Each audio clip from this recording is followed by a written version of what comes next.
Hi, my name is Sid, and in the last video I showed you where all the pieces are went in the chessboard and what they are called. And in this video, I'm going to show you where all the pieces go in the chessboard and how to play. So first, let's start off with the pawns because they're in the front. So when the pawns first move, you have a choice to move it one space or two spaces. And if you decide to move it again, you cannot move two spaces. You can only move one space at a time. So, if you don't understand, as soon as you move these pawns, you can move it two spaces, but one space. And then after that, you cannot move it two spaces. You can only move it one space. And same with all the other pawns and black. And white goes first. So, you could just move this, then black can move. So, yeah. And then I'm going to show you where the rook moves. So the rook, let's just remove this. So the rook can move straight, or it can move forward or sideways. It could also move, if it's on the middle of the board, it can move sideways, backwards, or forwards. It cannot move diagonal or anywhere. It's just move sideways,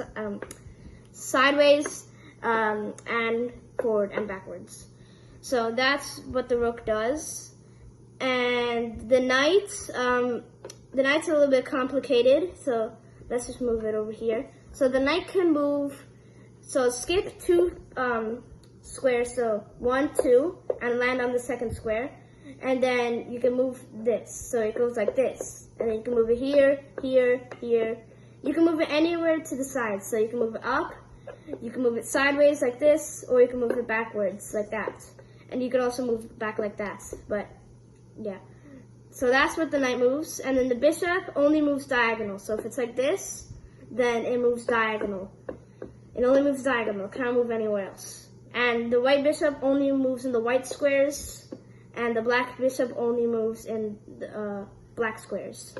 It cannot go in the white squares. So the queen pretty much is the powerful, most powerful piece. Try not to lose this piece, it's the most important.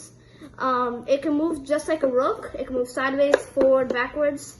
It can also move like a bishop. It can move diagonal like this, and it can't move like a knight though. So it cannot move like that.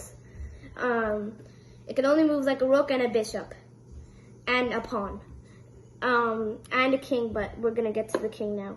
So the king could only move one space. It can move diagonal, forward. It can move anywhere around the piece. So it can move diagonal, forward, sideways, and back. And it can also move diagonal like this. So it can move anywhere. If it's over here, it can move in all these squares. But it cannot skip like that. Next that's pretty much it. And same with this, black. It can move, same thing. And if the pawn reaches the end, so if it moves like two spaces, and then it could only move one step at a time, but if it reaches to the end, then you could convert to any piece you want, other than the king and the pawn. You could have rook, knight, bishop, or queen. Most people choose the queen because the queen is the most powerful, so it converts to a queen. And you have two queens now. So if you already have a queen, the best move is to do this. Upside down rook. That means it's a queen. And then same with black. That's pretty much it. I hope you liked this video. Bye.